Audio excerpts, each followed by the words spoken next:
sejahtera dan bahagia kiranya memenuhi setiap kehidupan kita. Puji Tuhan, kita berdoa dengan dan memohon dengan rendah hati supaya Tuhan kiranya membukakan firman-Nya bagi kita malam ini, dan firman itu nanti akan membawa kita reda di kaki salib Tuhan, sujud menyembah kepada Dia. Puji Tuhan. Saya juga tidak lupa menyapa anak-anak Tuhan, umat Tuhan, hamba-hamba Tuhan yang sedang mengikuti pemberitaan firman Tuhan lewat live streaming video internet YouTube, dimanapun Anda berada.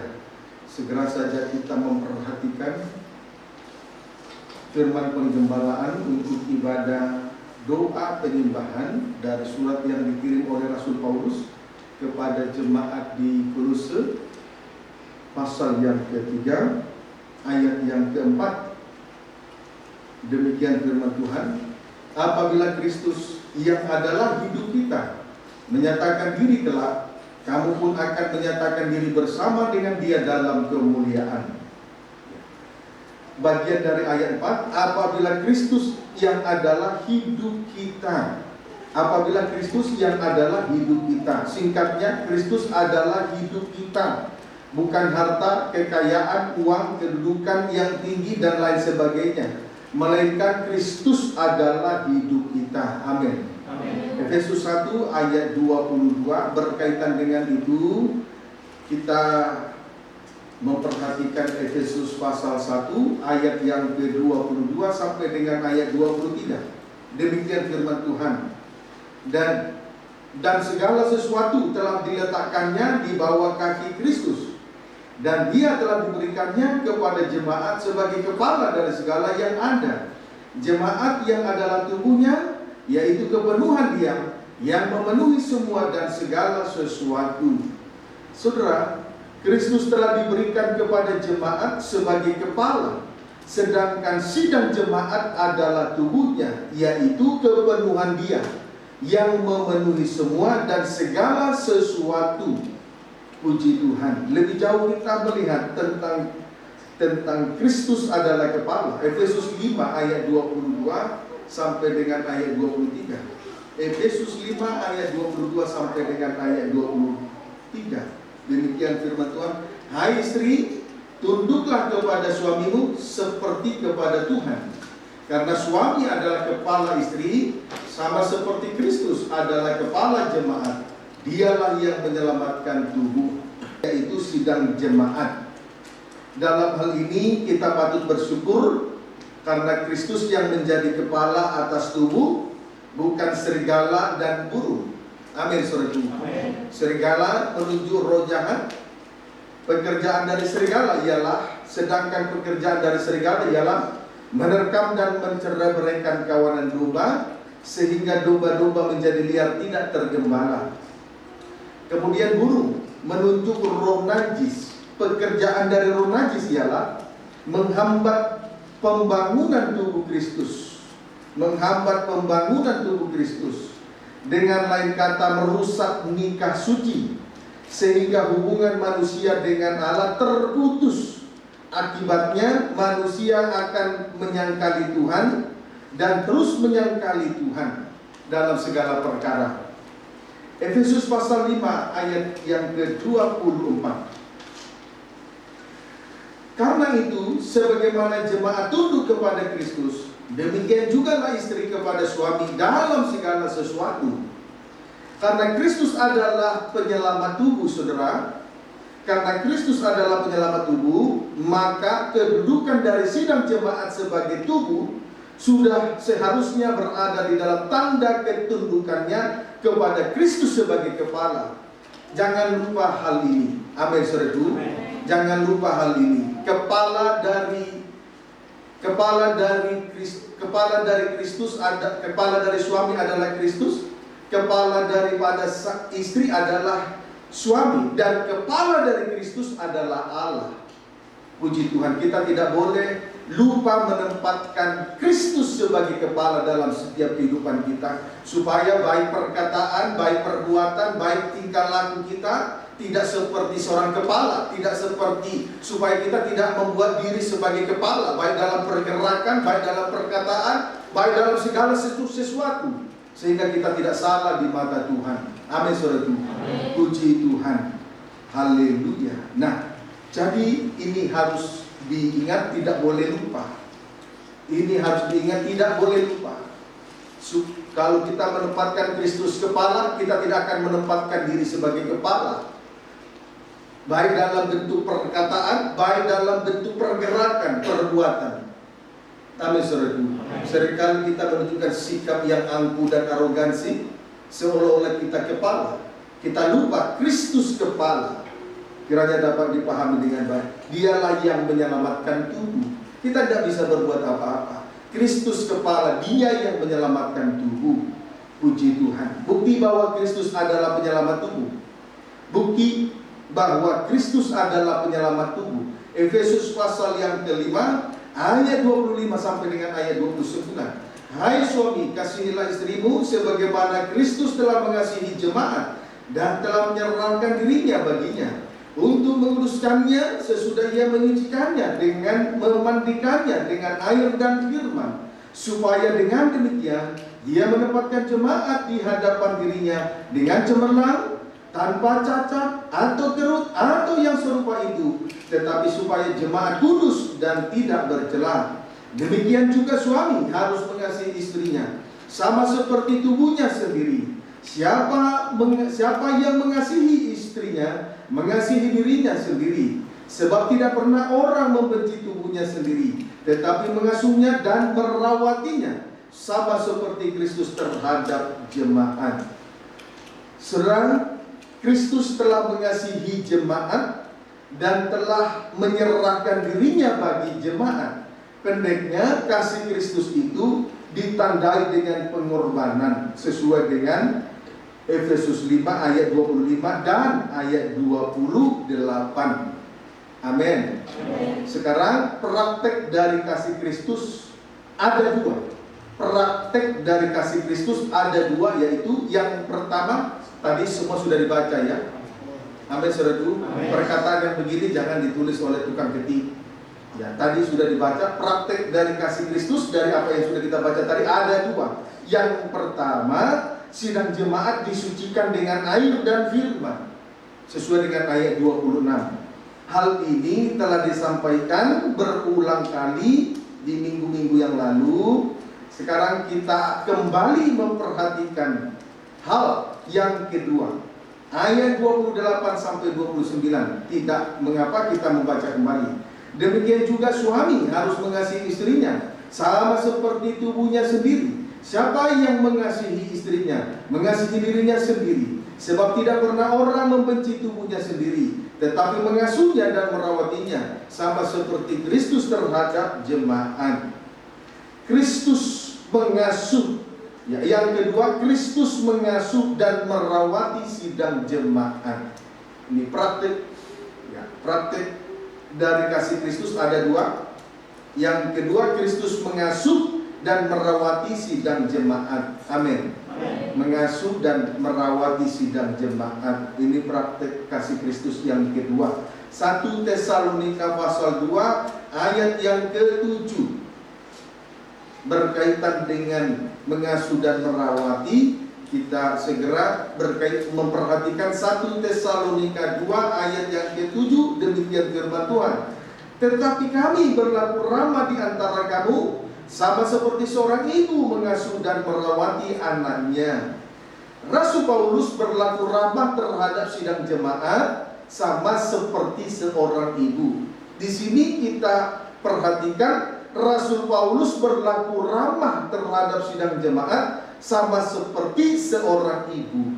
Ibu menunjuk gembala sidang. Tugasnya mengasuh. Tugas dari gembala sidang mengasuh dan merawati sidang jemaat sebagai anak-anak rohaninya. Tugas gembala sidang mengasuh dan merawati sidang jemaat sebagai anak-anak rohaninya. Puji Tuhan. Bukti bahwa Rasul Paulus mengasuh dan merawati sidang jemaat. Saudara, di dalam perjanjian baru terdapat 27 kitab. 14 kitab diantaranya ditulis oleh Rasul Paulus, lalu dikirim kepada angkar Romawi pertama, 7 sidang jemaat yang ada di Asia Kecil. 7 sidang jemaat yang ada di Asia Kecil dengan 9 surat. Angka Romawi 2, 3 orang anak rohani, yaitu 1, 2 surat kepada Timotius, 2, 1 surat kepada Titus, 3, 1 surat kepada Filemon. Angka Romawi 3 kepada orang Ibrani secara khusus. Jadi seluruhnya ada 14 surat. Itulah yang disebut, itulah 14 kitab tersebut. Amin, saudaraku. Jadi 14 surat yang dikirim itu ada, itulah 14 kitab. Itulah bagian, itulah 14 kitab yang terdapat di dalam. Itulah 14 kitab dari 27 kitab yang tertulis di dalam Perjanjian Baru. Jadi saudara, seorang gembala sidang bertugas untuk mengasuh dan merawati sidang jemaat.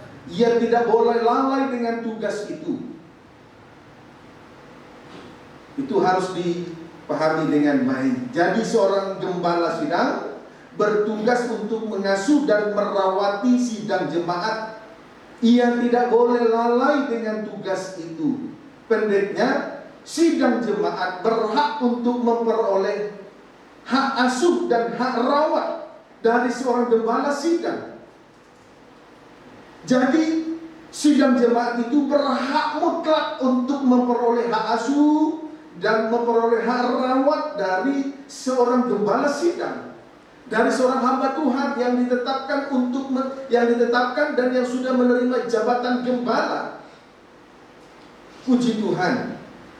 Dengan demikian, sidang jemaat mengalami pertumbuhan rohani yang sehat. Dengan demikian, sidang jemaat sebagai anak rohani dari seorang gembala sidang mendapat pertumbuhan rohani yang sehat. Amin, saudaraku. Puji Tuhan. Memang pertumbuhan rohani itu harus terjadi. Jangan sampai, saudaraku, kita mengalami seperti yang ditulis oleh Rasul Paulus kepada orang Ibrani di dalam Ibrani pasal yang ke-5. Kalau ditinjau dari sudut waktu, sudah seharusnya menjadi pengajar, menjadi kesaksian, menjadi contoh teladan dari perkataan dan perbuatan. Tetapi karena kerohaniannya masih kerdil, kerohaniannya masih kanak-kanak, masih suka terhadap susu. Susu itu untuk bayi, kanak-kanak rohani, bukan untuk orang dewasa. Kiranya dapat dipahami dengan baik. Amin, saudaraku. Puji Tuhan. Itu sebabnya saya sampaikan di atas tadi, sidang jemaat berhak mutlak untuk mendapatkan hak asuh dan hak rawat dari seorang gembala sidang, dari seorang hamba Tuhan yang sudah menerima jabatan gembala. Puji Tuhan. Haleluya. Nah, sekarang supaya dengan demikian nanti sidang jemaat mengalami pertumbuhan rohani yang sehat. Tidak pertumbuhan rohani yang sehat itu berarti tidak kerdil. Sekarang kita akan memperhatikan tentang mengasuh. Tentang mengasuh. Kisah Rasul pasal 7 berkaitan dengan itu. Kita akan melihat dari Kisah Rasul pasal 7 ayat yang ke-20 sampai dengan ayat 22. Demikian firman Tuhan. Pada waktu itulah Musa lahir dan ia elok di mata Allah. 3 bulan lamanya ia diasuh di rumah ayahnya. Lalu ia dibuang, tetapi putri Fir'aun memungutnya dan menyuruh mengasuhnya seperti anaknya sendiri. Dan Musa dididik dalam segala hikmat orang Mesir, dan ia berkuasa dalam perkataan dan perbuatannya. Musa diasuh oleh putri Fir'aun, lalu ia dididik dengan segala hikmat orang Mesir. Dari ayat 20 sampai 22 Musa diasuh oleh putri Firaun, lalu ia dididik dengan segala hikmat orang Mesir. Diasuh berarti anak memperoleh didikan yang baik dan benar. Amin. Diasuh berarti anak memperoleh didikan yang baik dan benar. Puji Tuhan. Ibrani pasal 12 ayat 5 sampai dengan ayat yang ke-6. Firman Tuhan. Dan sudah lupakah kamu akan nasihat yang berbicara kepada kamu seperti kepada anak-anak? Hai anakku, janganlah anggap enteng didikan Tuhan, dan janganlah putus asa apabila engkau diperingatkannya. Karena Tuhan menghajar orang yang dikasihinya, dan Dia menyesah orang yang diakuinya sebagai anak. Tuhan saudara, intinya menghajar dan mengasuh adalah bentuk didikan dari Tuhan kepada kita. Intinya menghajar dan menyesah adalah bentuk didikan dari Tuhan kepada kita sebagai orang yang dikasihinya dan orang yang diakuinya sebagai anak. Saya ulangi dari apa yang sudah kita baca. Intinya menghajar dan menyesah adalah bentuk didikan dari Tuhan kepada kita sebagai orang yang dikasihinya dan orang yang diakui sebagai anak. Maka sebagai anak, jangan kita anggap enteng didikan Tuhan, dan jangan putus asa dan kecewa apabila kita diperingatkannya. Amin, saudaraku. Maka sebagai anak sidang jemaat sebagai anak-anak Tuhan, jangan kita anggap enteng terhadap didikan Tuhan, dan jangan putus asa dan kecewa apabila kita diperingatkannya. Karena tadi menghajar dan menyesal adalah bentuk didikan dari Tuhan. Jadi apabila kita menerima didikan, jadi saudaraku, maka seorang anak jangan menganggap enteng didikan Tuhan, juga jangan putus asa dan kecewa apabila kita diperingatkannya selalu. Haleluya. Puji Tuhan. Haleluya. Jangan anggap enteng terhadap semua didikan. Kemudian jangan putus asa, jangan kecewa kalau kita selalu diperingatkannya. Puji Tuhan, kiranya dapat dipahami dengan baik. Sebab menghajar dan menyesal adalah bentuk didikan dari Tuhan kepada sidang jemaat. Maka kita tidak boleh menganggap enteng didikan itu. Tidak boleh juga putus asa dan kecewa kalau kita menerima peringatan-peringatan dari Tuhan. Kiranya dapat dipahami dengan baik. Amin. Ayat 7, Ibrani 12 ayat 7. Jika kamu harus menanggung ganjaran, Allah memperlakukan kamu seperti anak. Di manakah terdapat anak yang tidak dihajar oleh ayahnya? Saudara, didikan yang kita terima adalah tanda bahwa Tuhan memperlakukan kita sebagai anaknya, bahwa Tuhan memperlakukan kita sebagai orang yang dikasihinya. Amin. Haleluya. Puji Tuhan. Perlu untuk diketahui, tidak ada anak yang tidak dididik oleh ayahnya. Tidak ada anak yang tidak dididik oleh ayahnya. Maka kita baca ayat 8. Tetapi jika kamu bebas dari ganjaran yang harus diderita setiap orang, maka kamu bukanlah anak, tetapi anak-anak gampang. Jika kita bebas dari ganjaran atau menolak didikan Tuhan, atau putus asa ketika diperingatkannya, maka ia bukanlah anak, tetapi anak-anak gampang. Kalau seseorang menolak didikan Tuhan, saudaraku, putus asa terhadap peringatan-peringatan Tuhan, berarti ia adalah anak gampang. anak yang lahir di luar nikah. Anak yang lahir di luar nikah berarti tidak sah, itu anak gampang. Kalau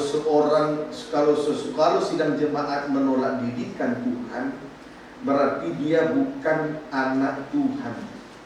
Dia bukan orang yang diakui sebagai anak, melainkan dia adalah anak gampang. Anak-anak gampang, anak yang lahir di luar nikah, berarti tidak sah, tidak diakui sebagai anak.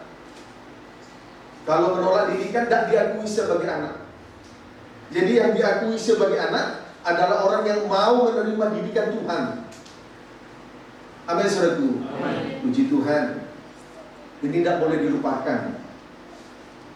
Tidak boleh dilupakan. Sebab itu, mari kita rendah hati menerima firman ini. Jangan kita merasa sudah mengerti firman. Jangan merasa sudah lebih mengerti, sudah tahu firman Tuhan. Tapi kita harus selalu diperingatkannya. Kita harus selalu menerima didikan dari Tuhan. Didikan itu bukan berarti karena kita tidak tahu firman. Didikan itu memang harus terus berlangsung kepada seorang anak. Amin, saudaraku. Puji Tuhan. Kiranya dapat dipahami dengan baik. Sekarang lebih jauh kita melihat Ayub pasal 5 ayat 17.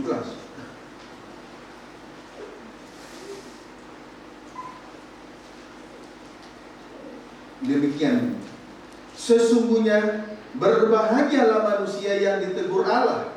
Sebab itu janganlah engkau menolak didikan yang maha kuasa. Teguran demi teguran yang kita alami itu merupakan didikan dari yang maha kuasa. Amin, saudaraku.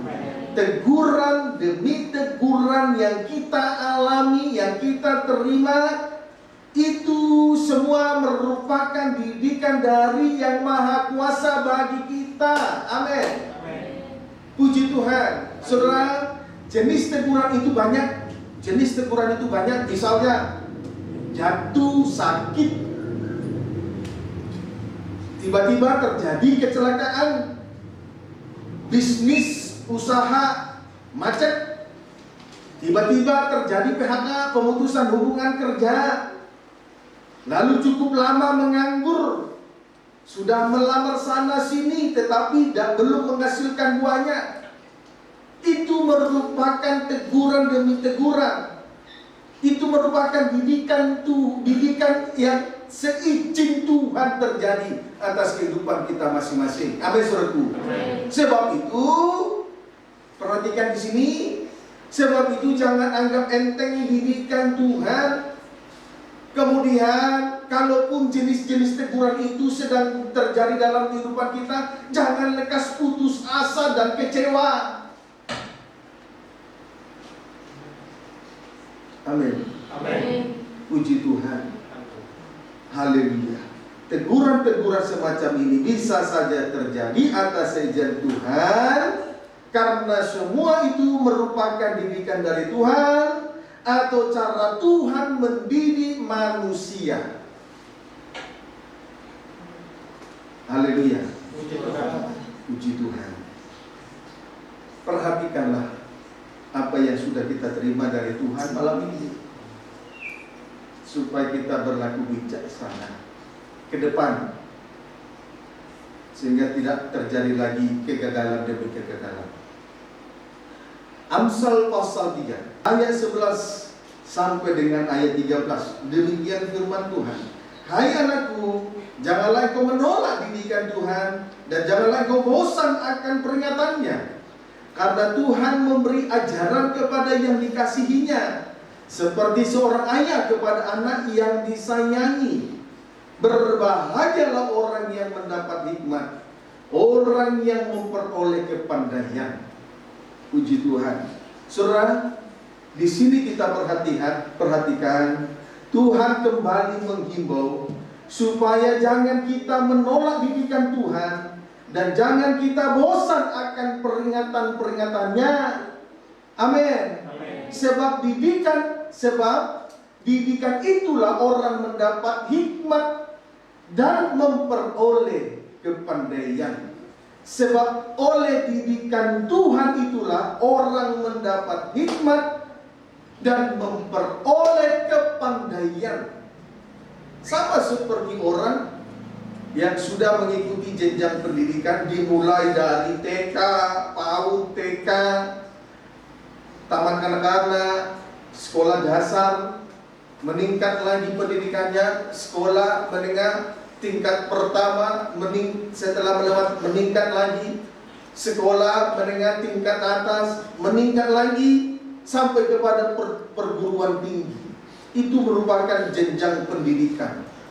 Dengan mengikuti jenjang pendidikan ini, saudaraku, dari didikan itu kita mendapat hikmat dan memperoleh kepandaian. Tidak ada orang mengikuti pendidikan demi pendidikan, jenjang pendidikan, tidak mendapatkan kepandaian dan hikmat.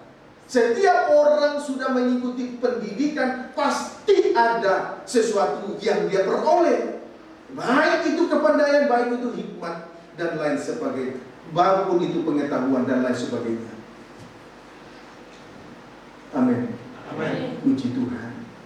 Sebab itu pengalaman yang sedang terjadi ini itu merupakan guru yang terbaik yang selalu mendidik kehidupan kita ini, sehingga kita nanti mendapatkan pengetahuan, mendapatkan kepandaian, mendapatkan hikmat dari surga. Kalau didikan dari Tuhan, maka kita mendapat hikmat dari Tuhan. Kalau didikan dari bumi, kita mendapatkan pengetahuan dari bumi.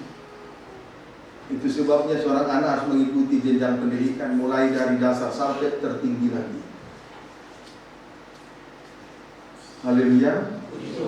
Puji Tuhan. Haleluya. Nah, itu harus dimengerti dengan baik. Kita semua sudah banyak menerima teguran-teguran. Dengan setiap orang pasti ada teguran. Dan jenis teguran itu berbeda-beda untuk kepada setiap orang. Dan itulah cara Tuhan mendidik kita supaya mendapat hikmat dan kepandaian dari surga. Amin. Puji Tuhan. Jangan lekas-lekas bersungut-sungut. Sungut-sungut itu suara daging. Haleluya. Ayat 14 sampai 15. Amsal 3 ayat 14 sampai 15.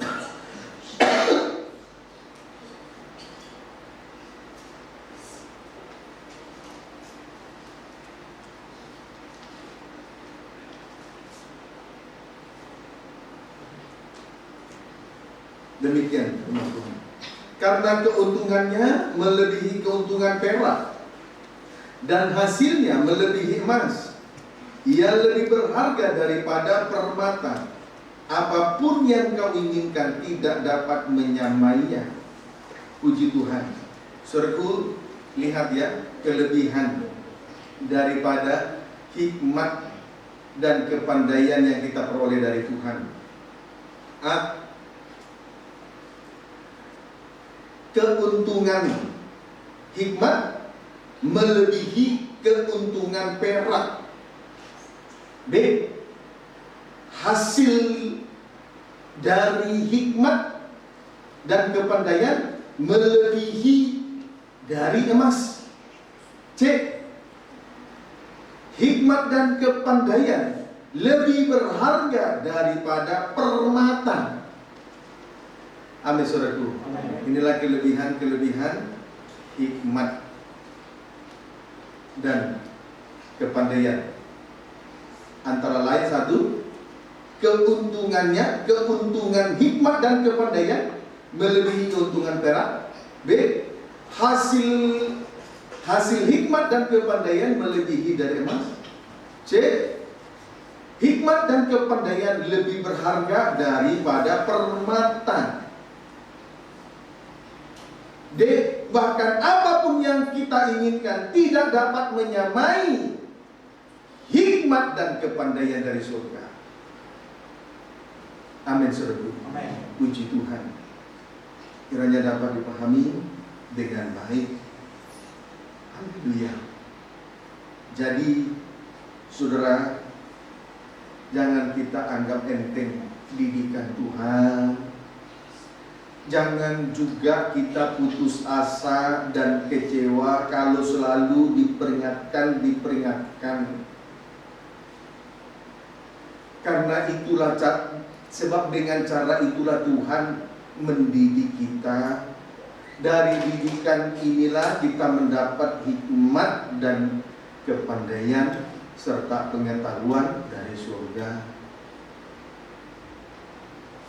Amin, saudaraku. Amin. Puji Tuhan. Dan kita sudah melihat kelebihan-kelebihan yang luar biasa.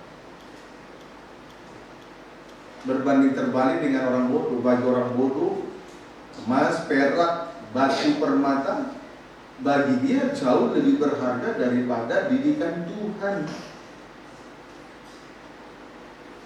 Bagi dia perkara lahir itu lebih berharga dari salib Kristus. Tapi bagi kita, hikmat dan kepandaian yang berasal dari salib atau didikan salib jauh lebih berharga dari segala-galanya. Tidak ada yang menyamainya. Amin, saudaraku. Supaya kita jangan bodoh. Mari kita lihat si penulis Amsal ini. Satu pengalaman dari si penulis Amsal ini. 1 Raja-Raja 3 ayat 5. 1 Raja-Raja 3 ayat yang kelima terlebih dahulu. Demikian firman Tuhan. Di Gibeon itu Tuhan menampakkan diri kepada Salomo dalam mimpi pada waktu malam. Berfirmanlah Allah, mintalah apa yang hendak kuberikan kepadamu. Ketika Tuhan menampakkan dirinya dalam mimpi kepada Salomo untuk yang pertama kali, berfirmanlah Allah kepada Salomo, mintalah apa yang hendak kuberikan kepadamu. Kemudian ayat 9 sampai 12. 1 Raja-Raja 3 ayat 9 sampai 12. Maka berikanlah kepada hambamu ini hati yang paham menimbang perkara, untuk menghakimi umatmu dengan dapat membedakan antara yang baik dan yang jahat. Sebab siapakah yang sanggup menghakimi umatmu yang sangat besar ini? Lalu adalah baik di mata Tuhan bahwa Salomo meminta hal yang demikian. Jadi berfirmanlah Allah kepadanya, oleh karena engkau telah meminta hal yang demikian dan tidak meminta umur panjang atau kekayaan atau nyawa musuhmu, melainkan pengertian untuk memutuskan hukum, maka sesungguhnya aku melakukan sesuai dengan permintaanmu itu. Sesungguhnya aku memberikan kepadamu hati yang penuh hikmat dan pengertian, sehingga sebelum engkau tidak ada seorang pun seperti engkau, dan sesudah engkau takkan bangkit seorang pun seperti engkau. Puji Tuhan. Haleluya. Di sini kita melihat Salomo meminta hikmat. Salomo tidak meminta yang lain, melainkan Salomo meminta hikmat dan pengertian. Saya ulangi, di sini kita perhatikan Salomo meminta hikmat dan pengertian. Ia tidak meminta umur panjang, ia tidak meminta kekayaan, dia tidak meminta nyawa musuh dari Tuhan, melainkan pengertian untuk memutuskan hukum. Amin, saudaraku. Dia tidak meminta yang lain-lain. Haleluya. Salomo ini tidak meminta yang lain-lain. Dia tidak meminta umur panjang dari Tuhan. Ia tidak meminta kekayaan dari Tuhan. Ia tidak meminta nyawa musuh dari Tuhan. Jadi pengalaman ini sudah dia tuangkan, dituliskan dalam Amsal pasal 3 tadi.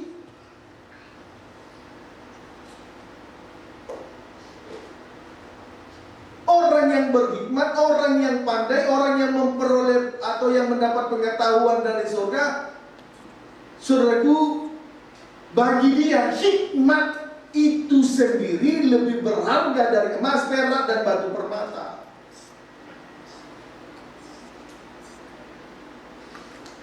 Itu sebabnya ketika Tuhan menawarkan suatu permintaan yang akan diminta kepadanya, Salomo tidak minta yang lain-lain selain minta hikmat dan pengertian untuk memutuskan hukum.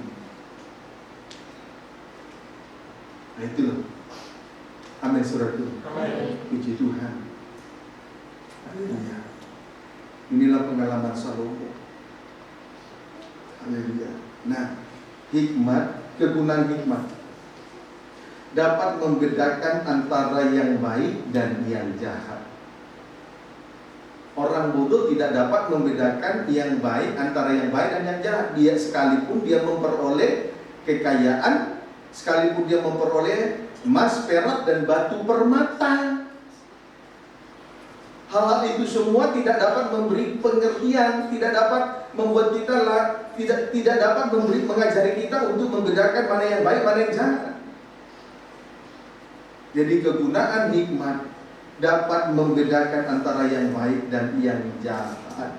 Amin. Amin. Orang bodoh sekalipun mempunyai perak, emas, permata tidak dapat membedakan antara yang baik dan yang jahat. Betapa berharganya hikmat itu. Puji Tuhan. Untuk apa kaya tapi tidak bisa membedakan mana yang baik, mana yang jahat?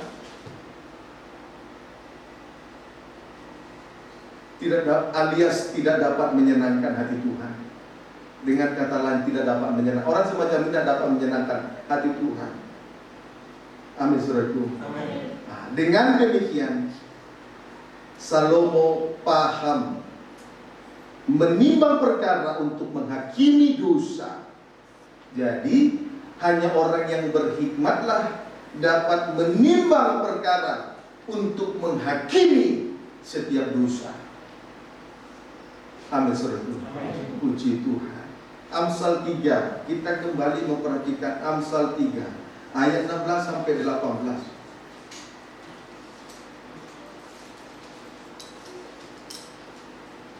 Amsal 3 ayat 16 sampai 18. Demikian firman Tuhan. Umur panjang ada di tangan kanannya, di tangan kirinya kekayaan dan kehormatan. Jalannya adalah jalan penuh bahagia, segala jalannya sejahtera semata-mata. Ia menjadi pohon kehidupan bagi orang yang memegangnya. Siapa yang berpegang padanya akan disebut berbahagia.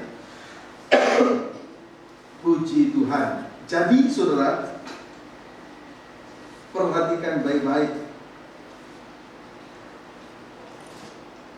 Salomo tidak meminta kekayaan, Salomo tidak meminta umur panjang, Salomo tidak meminta nyawa musuh, Salomo meminta hikmat dari Tuhan. Amin saudaraku. Ketika dia meminta hikmat dari Tuhan, Tuhan memberi hikmat kepada dia. Dan hikmat, oleh karena hikmat inilah ada umur panjang ada di tangan kanannya. Oleh karena hikmat inilah umur panjang ada di tangan kanannya. Kemudian di tangan kirinya kekayaan dan kehormatan. Kalau kita mengejar musuh, kita tidak akan mendapat penghormatan. Kalau kita mengejar kekayaan, kita menjadi miskin.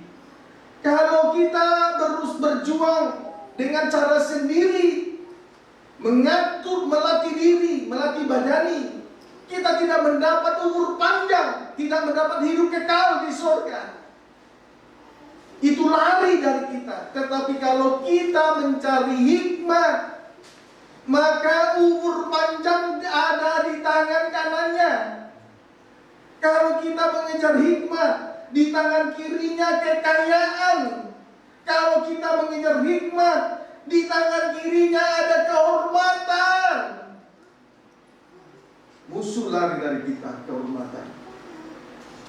Amin saudaraku. Amin. Puji Tuhan. Tadi kan Salomo tidak minta umur panjang, tidak minta kekayaan, tidak minta nyawa musuh supaya dia dihormati, tidak. Kalau kita mengejar ini, justru ini lari dari kita. Tapi kalau kita mengejar hikmat, umur panjang, kekayaan, kehormatan menjadi bagian kita. Amin. Puji Tuhan. Berlakulah bijaksana. Jangan anggap enteng didikan Tuhan. Teguran-teguran yang sudah kita alami, jangan kita abaikan begitu saja. Kemudian jangan lekas-lekas putus asa ketika kita diperingatkannya, supaya dari didikan itu kita mendapatkan hikmat dan kepandaian. Amin.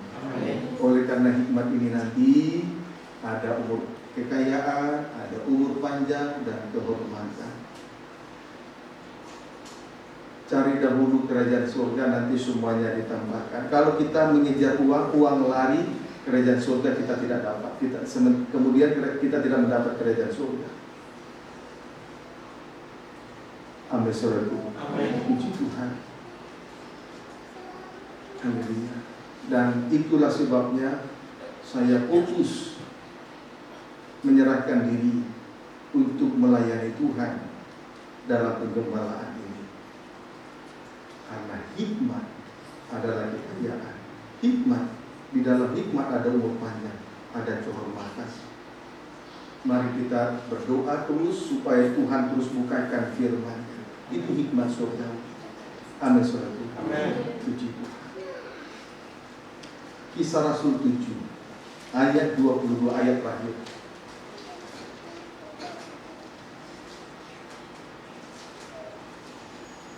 Ayat 22, Kisah Rasul 7 ayat 22. Demikian firman Tuhan. Dan Musa dididik dalam segala hikmat orang Mesir, dan ia berkuasa dalam perkataan dan perbuatannya.